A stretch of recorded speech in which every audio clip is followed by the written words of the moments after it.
السلام عليكم متابعينا الأعزاء. تعالوا نتعرف على فنانين أعطونا فنا جميلا وعطاء مميزا من الأعمال الفنية، لكن نهايتهم كانت بمرض السرطان. منهم من أصيب به في العظام، ومنهم من أصيب به في الدماغ، ومنهم من أصيب في الرئة. لكن قبل البداية ما تنسوش تصلوا على النبي في خانة التعليقات.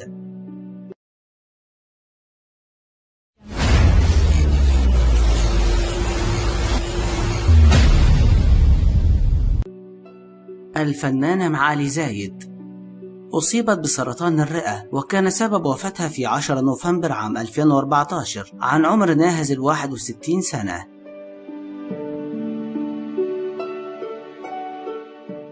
الفنانة هالة فؤاد أصيبت بسرطان الثدي، وتوفيت في 10 مايو عام 1993 عن عمر ناهز 35 سنة.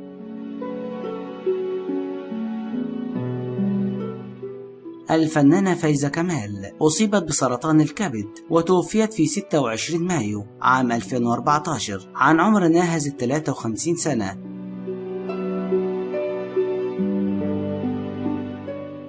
الفنان أحمد زكي أصيب بسرطان الرئة، وأدى إلى وفاته في 27 مارس عام 2005 عن عمر ناهز 58 سنة.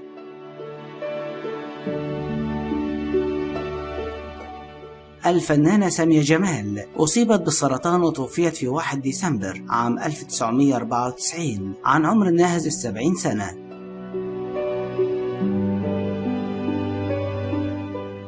الفنانة سناء يونس أصيبت بالسرطان، وتوفيت في 20 مايو عام 2006 عن عمر ناهز 64 سنة.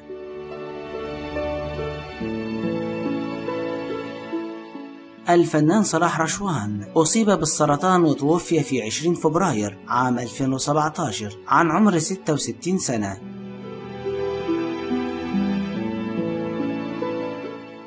الفنانة ميرنا المهندس أصيبت بسرطان القولون، وكان سبب وفاتها في 5 أغسطس عام 2015 عن عمر ناهز 39 سنة.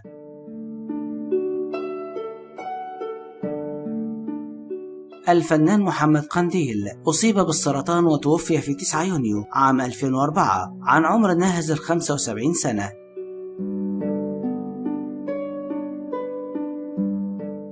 الفنان نور الشريف أصيب بسرطان الرئة، وكان سبب وفاته في 11 أغسطس عام 2015 عن عمر ناهز 69 سنة.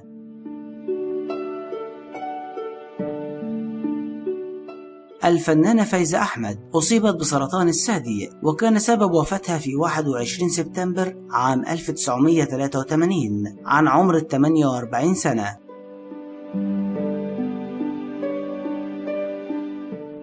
الفنانة شادية أصيبت بسرطان الثدي، وتوفيت في 28 نوفمبر عام 2017 عن عمر ناهز 86 سنة. الفنان عبد الله محمود أصيب بالسرطان، وتوفي في 9 يونيو عام 2005 عن عمر ناهز 40 سنة.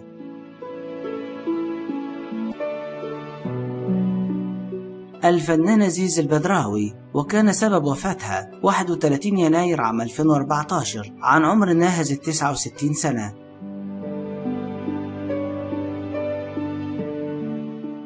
الفنان محمود عبد العزيز أصيب بسرطان الكبد، وكان سبب وفاته في 12 نوفمبر عام 2016 عن عمر ناهز 70 سنة.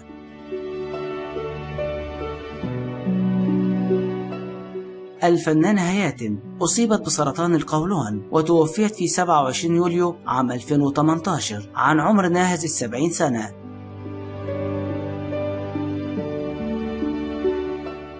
الفنان محمد فوزي أصيب بسرطان العظام، وتوفي في 20 أكتوبر عام 1966 عن عمر ناهز 48 سنة.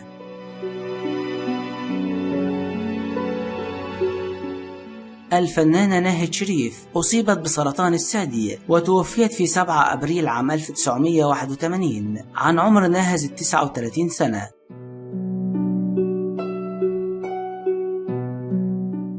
الفنان عامر منيب أصيب بالسرطان، وكان سبب وفاته في 26 نوفمبر عام 2011 عن عمر ناهز 48 سنة.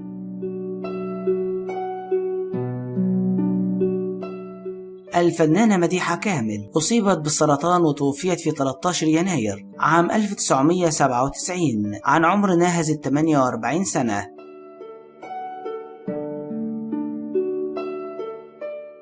الفنان أنور وجدي أصيب بالسرطان وتوفي في 14 مايو عام 1955 عن عمر ناهز 50 سنة.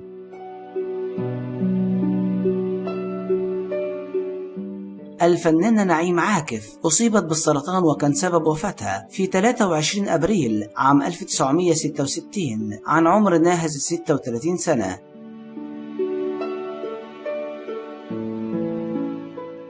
الفنان كمال الشناوي أصيب بالسرطان وتوفي في 22 أغسطس عام 2011 عن عمر ناهز 92 سنة.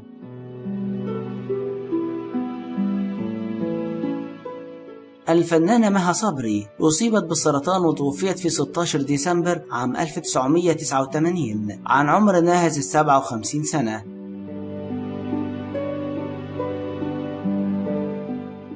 الفنان رشدي أباظة أصيب بسرطان الدماغ وتوفي في 27 يوليو عام 1980 عن عمر ناهز 53 سنة. الفنان هشام سليم أصيب بسرطان الرئة وتوفي في 22 سبتمبر عام 2022 عن عمر ناهز 64 سنة.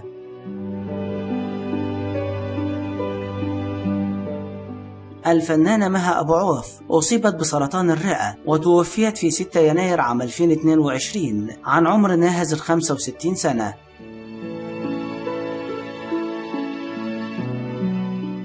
الفنان ممدوح وافي أصيب بالسرطان وكان سبب وفاته في 17 أكتوبر عام 2004 عن عمر ناهز 53 سنة.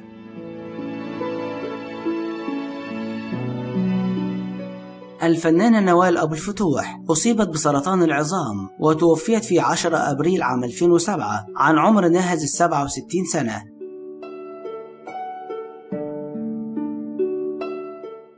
الفنانة هدى سلطان أصيبت بسرطان الرئة وتوفيت في 5 يونيو عام 2006 عن عمر ناهز 80 سنة.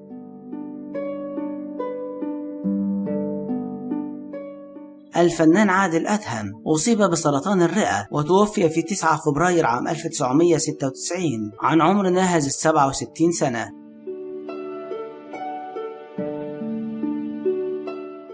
الفنان غسان مطر أصيب بالسرطان وتوفي في 27 فبراير عام 2015 عن عمر ناهز 76 سنة.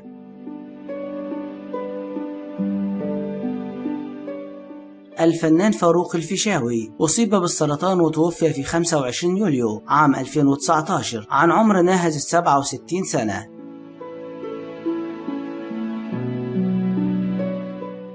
انتهى الفيديو، لا تنسوا اللايك والاشتراك في القناة وتفعيل جرس التنبيهات ليصلكم كل جديد. دمتم في أمان الله وحفظه، والسلام عليكم ورحمة الله وبركاته.